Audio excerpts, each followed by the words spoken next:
So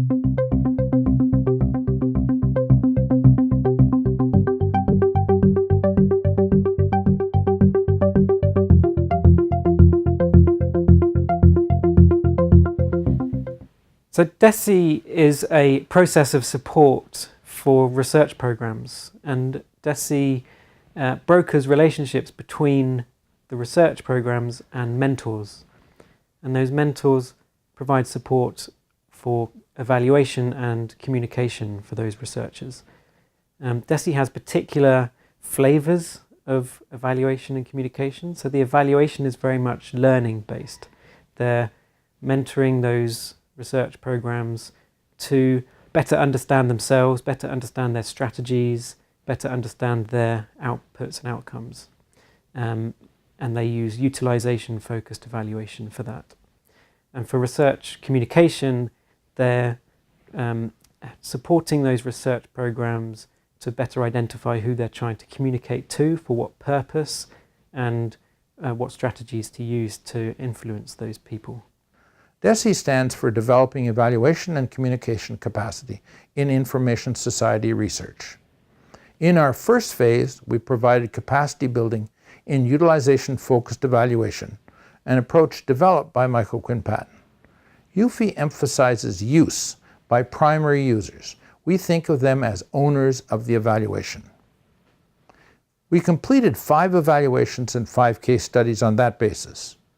We published a UFI primer for evaluators.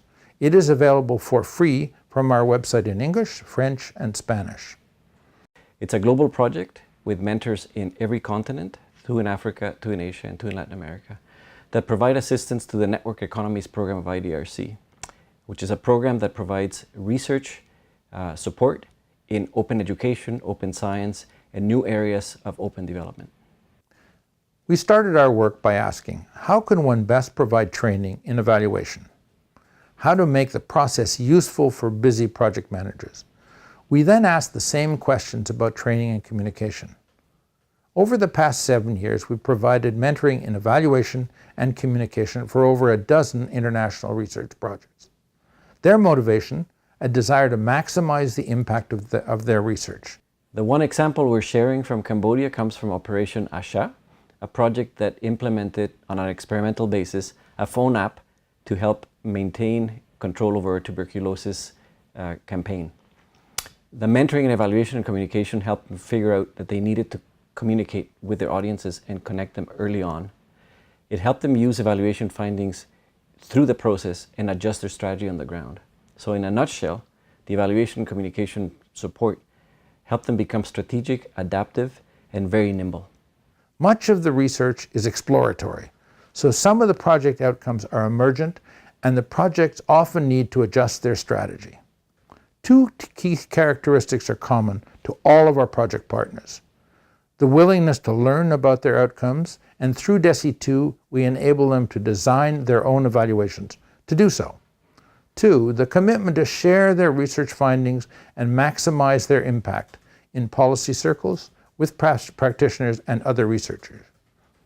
Our capacity building approach places emphasis on an early readiness assessment of projects, evaluators, funders, and power balance, and on just-in-time mentoring that is offered at a pace that matches each project's timing and priorities. We have summarized and simplified our approach into a set of steps in evaluation and communication. Readiness assessment and situational analysis are relevant to both evaluation and communication. The circular arrows emphasize that the process is iterative. For instance, the selection of users or owners of the evaluation will be followed by their definition of evaluation uses or purposes. As purposes are defined, it is common to have additional evaluation users identified and invited to participate. The communication steps are comparable. We start by identifying stakeholders, our audiences, and helping the team define communication purposes. We then assist them in defining the methods and media that each of the audience groups prefers. To do that, we do an audience analysis with the benefit of establishing a relationship when the research process is developing. We have discovered a hybrid effect when working in evaluation and communication, something we did not expect from the beginning. It seems like one invites the other. The logic of utilization-focused evaluation is adapted to communication planning. And communication is often connected to evaluation, either by communicating the findings of an evaluation or vice versa by evaluating the effectiveness of communication. These images come from a partner project in South Africa called Resources on Open Education for Development, or ROER4D.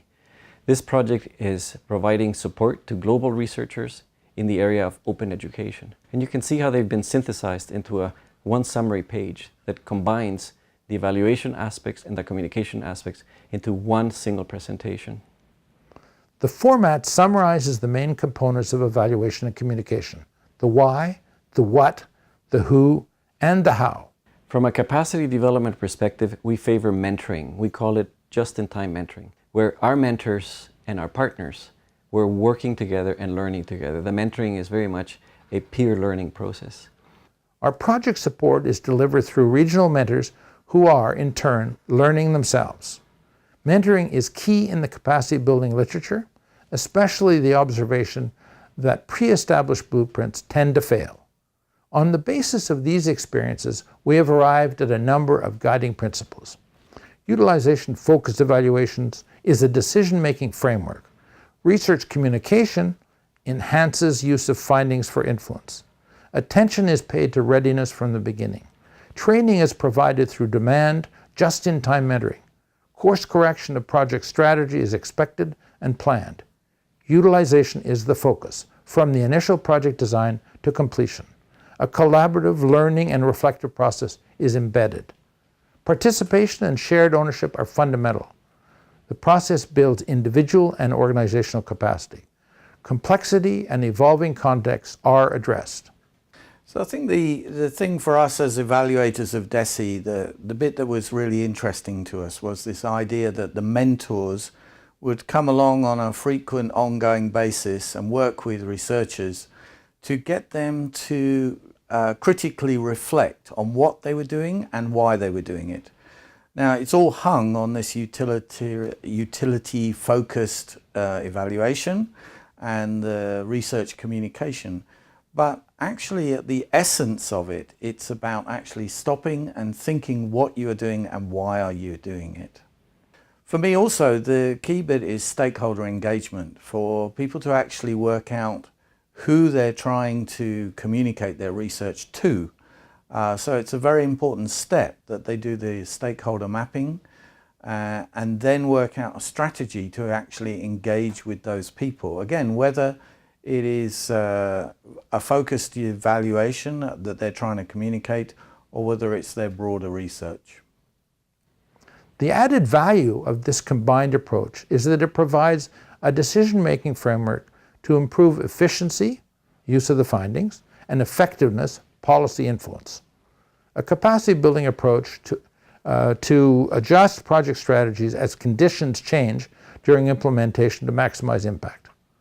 A participatory or collaborative approach to developing evaluation and communications plans. And project strategies are challenged and theories of change get adjusted as complexity is addressed. Find out more about DESI on our website. Thanks for listening.